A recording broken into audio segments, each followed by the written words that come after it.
ఎవరు? ఇక్కడ బాగా చూడండి. మేఘముల వలెను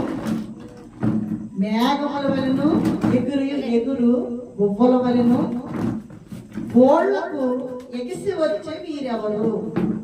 ఈ చిన్న వాక్యం చిన్న ప్రార్థన చేసుకుంటాం.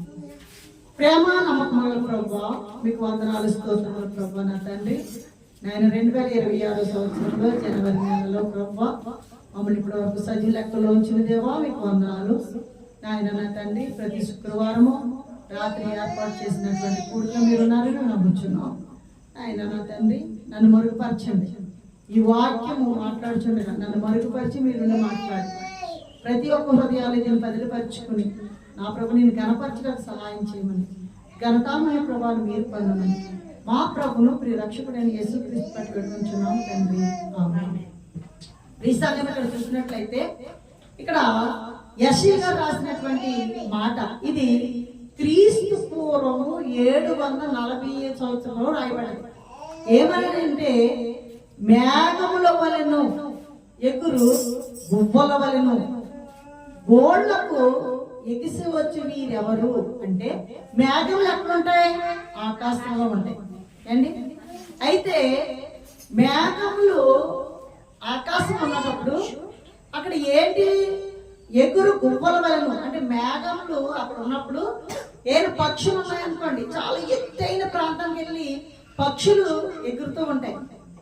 ఇక్కడ ఏమంటున్నాడంటే మేఘము వలెను ఎగురు గువ్వల వలెను గోళ్లకు ఎగిసి వచ్చే వీరెవరు అని ప్రశ్నించడం జరుగుతున్నది.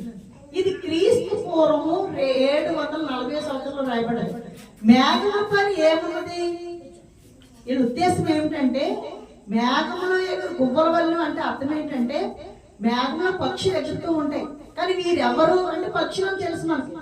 అయితే ఇది క్రీస్తు పూర్వము 740 సంవత్సరముల క్రితము ఇది రాయబడింది. దీని ఉద్దేశం ఏంటంటే అప్పటికి ఆకాశంలో ఎగురుతున్న పక్షులు కాకుండా ఇంకేం ఎగురుతున్నాయండి ఆకాశంలో?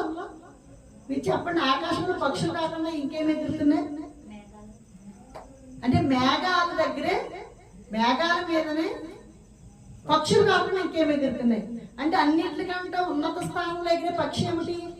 పక్షిరాజు అంటే గ్రద్ద. ఇది పక్షులు. అలా పక్షులు కాకుండా ఇంకా ఏమైనా ఆకాశంలో ఎగురుతున్నాయా? ప్రయాణం చేస్తున్నాయా? ఏంటమ్మా? విమానం. ఇంకా ఇంకా అంతేనా? ఇంకా అది హెలికాప్టర్. అయితే ఇవి ఆకాశంలో మేఘాల గుండా ప్రయాణం చేస్తున్నాయి. శ్రీసంగమం మేఘాల గుండా ప్రయాణం చేస్తున్నాయి. అయితే ఈ యొక్క విమానము, హెలికాప్టర్ ఇవి ఆకాశంలోనే మేఘాలను ప్రయాణం చేస్తున్నాయి. దీనిని ఉద్దేశించి యెషయా గారు క్రీస్తు పూర్వము 740లో ఏమని అన్నాడంటే మేఘముల వలెను ఎగురు గువ్వల వలెను గోళ్లకు ఎగిసి వచ్చే వీరెవరు అని ప్రశ్నిస్తున్నాడు. వీరెవరు అంటే పైన ఎగురుతున్నటువంటి విమానాలు, హెలికాప్టర్లు అవన్నీ కూడా ఇవి ప్రయాణం చేయకముందు మనుషులు మేఘముల పైన ఆ యొక్క విమానాలు ప్రయాణం చేయకముందు ఎప్పుడో క్రీస్తు పూర్వం 740లో దేవుని యొక్క మహా కృపను బట్టి అప్పుడే పరిశుద్ధాత్మ యొక్క శక్తిని బట్టి యెషయా గారు రాశారన్నమాట. మరి విమానాన్ని ఎప్పుడు కనుక్కున్నారు అంటే మొన్న అంటే క్రీస్తు శకము 1903 సంవత్సరంలో విమానాన్ని ఇద్దరు రైట్ సోదరులు కనుక్కున్నారు. ఏంటి రైట్ సోదరులు? వారికి పేరు మనం చూసినట్లయితే Wilbert right, Orville right. Wilbert right, Orville right. Already పక్షులు చూసి విమానం కనుక్కున్నారని చెప్పి ఒకసారి నేను ప్రసంగించడం జరిగింది.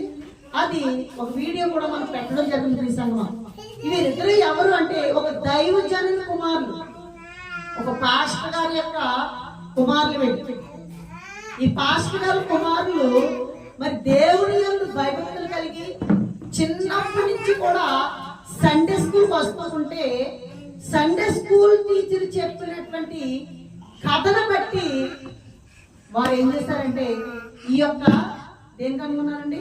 విమానాన్ని కనుగొన్నారండి. మరి సండే స్కూల్ టీచర్ ఏం చెప్పింది వారికి అంటే అనేకమైనటువంటి నీతి కథలు, అంటే దేవుని యందు భయభక్తులు కలిగి ఎలా ఉండాలి, ఏ విధంగా ఉండాలి, ఇవన్నీ నేర్పించడం వల్ల ఈ బిడ్డలిద్దరూ కూడా చిన్నప్పుడు సండే స్కూల్కి వచ్చి సండే స్కూల్ టీచర్ చెప్పినటువంటి పాఠాలు విని వీరు ధైర్యం ప్రార్థన చేసుకుంటూ ఒక ఉన్నత స్థానానికి వెళ్ళారటండి.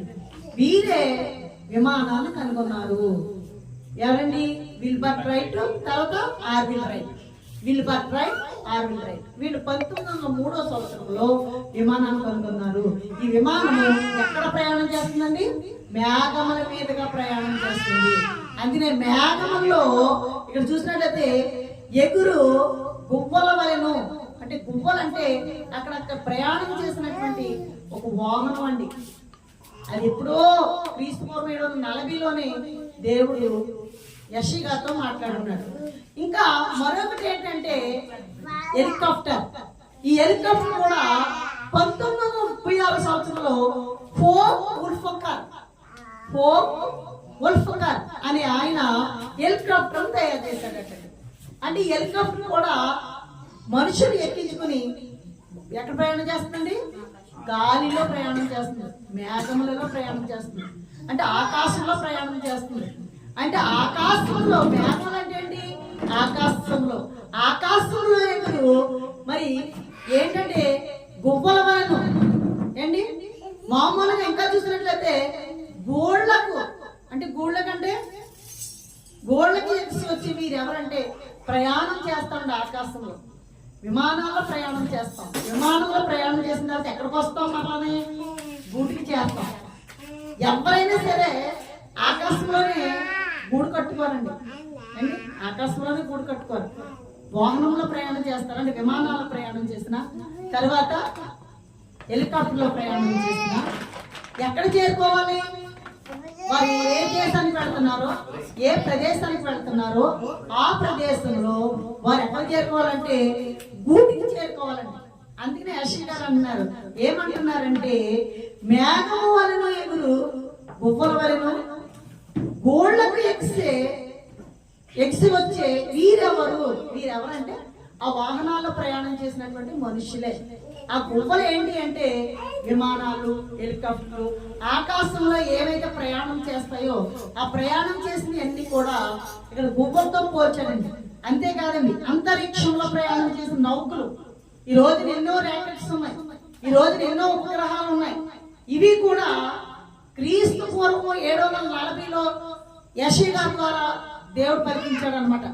ఆ యొక్క రాకెట్స్ కూడా పైకి వెళ్ళి, ఉదాహరణకి చంద్రమండలంలోకి మరి పంపించినటువంటి కొన్ని రాకెట్స్ ఉన్నాయి. ఇవి అక్కడికి వెళ్ళినప్పుడు ఛాయాచిత్రాలు పంపిస్తూ ఉన్నాయి. మనం చూసినట్లయితే అంటే అక్కడ ఏమి జరుగుతుందో ఈ వెళ్ళి ఫోటోలు పంపిస్తూ ఉన్నాయి. ఇవన్నీ కూడా అంటే అంతరిక్షం అంటే ఏంటి? ఆకాశానికి భూమికి మధ్య ఉన్న ప్రాంతం అంతా కూడా మనం అంతరిక్షం అంటాం.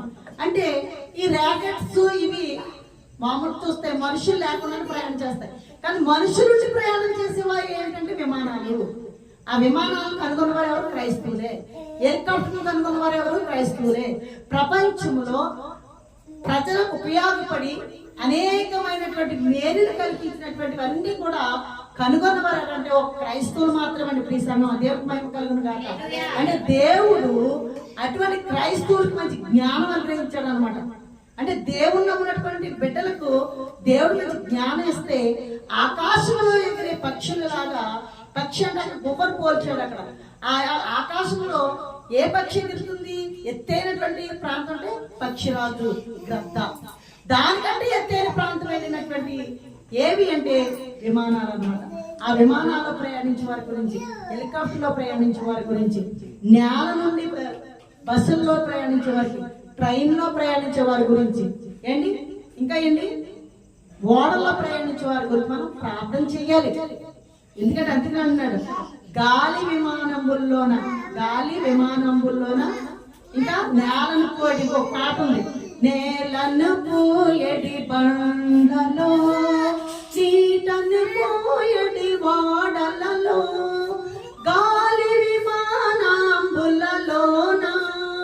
కావు మదేవ ప్రయాణికులం.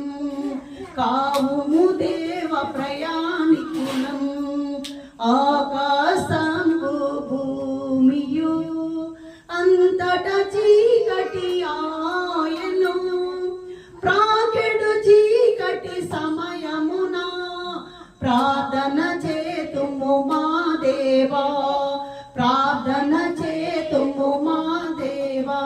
మన పని ఏంటంటే క్రైస్తవులుగా దేవుని బిడ్డలుగా మన పని ఏంటంటే ప్రతి ఒక్కరి గురించి ప్రార్థించాలి. ఆ ప్రార్థించినప్పుడు ఎక్కడెక్కడ ప్రార్థించాలి? నేలను పోయేడు పంటలు, నీటలు పోయేడు ఓడలు, అని గాలి విమానంబులలో అంటే గాలిలో ప్రయాణించినటువంటివి, మేఘములో ప్రయాణించినటువంటివి, లేదా ఆకాశంలో ప్రయాణించినటువంటివి అనేక మంది ప్రయాణికులు ప్రయాణం చేస్తూ ఉంటారు. అనేక మంది ప్రమాదాలకు గురవుతూ ఉంటారండి. ఎన్ని విమానాల ప్రమాదానికి గురవలేదు, ఎన్ని హెలికాప్టర్ల ప్రమాదానికి గురవలేదండి. మరి రాజశేఖర రెడ్డి గారు చూసినట్లయితే హెలికాప్టర్ ప్రమాదంలోనే మరణించారు. ఇలాగ అటువంటి ప్రమాదాలలో అనేక మంది నశించిపోకుండా అనేక ప్రాణాలు పోకుండా ఉండాలి అంటే క్రైస్తవులుగా మన పని ఏంటంటే దేవుడు సృష్టించినటువంటి ఆకాశము భూమిలో మనం ఉంటున్నాము కనుక చీకటి సమయంలో గాని లేదా పగటి సమయంలో గాని ప్రయాణించి వారి గురించి మనం ప్రార్థించాలి. అందుకని విమానాన్ని 1903 సంవత్సరంలో విల్బర్ట్ రైట్ ఆర్బిట్రేట్ అని ఉన్నారు. అదే విధంగా 1936 సంవత్సరంలో ఫోక్ ఉల్ఫ్గార్ అని ఆయన హెలికాప్టర్ కనుగొన్నాడు.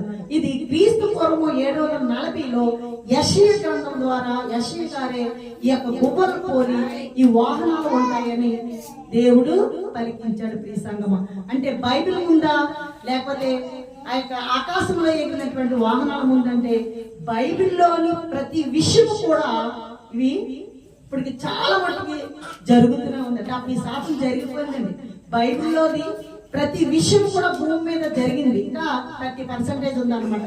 కనుక మనం ఏంటంటే మరి దేవుడు ఈ యొక్క విమానాలు కనుగొన్న వారిని, హెలికాప్టర్ కనుగొన్న వారిని క్రైస్తవ బిడ్డలే కనుక మనము సామాన్యులుగా ఉన్నాం కనుక వీరందరి గురించి ప్రార్థన చేస్తే మనల్ని కూడా ఏదో ఒక నాడు దేవుడు ఒక ఉన్నత స్థానాన్ని తీసుకెళ్లేలాగా పరిశుద్ధాత్మ దేవుడు మనందరిని నడిపించి ఆశీర్వదించను గాక. ఆమేన్.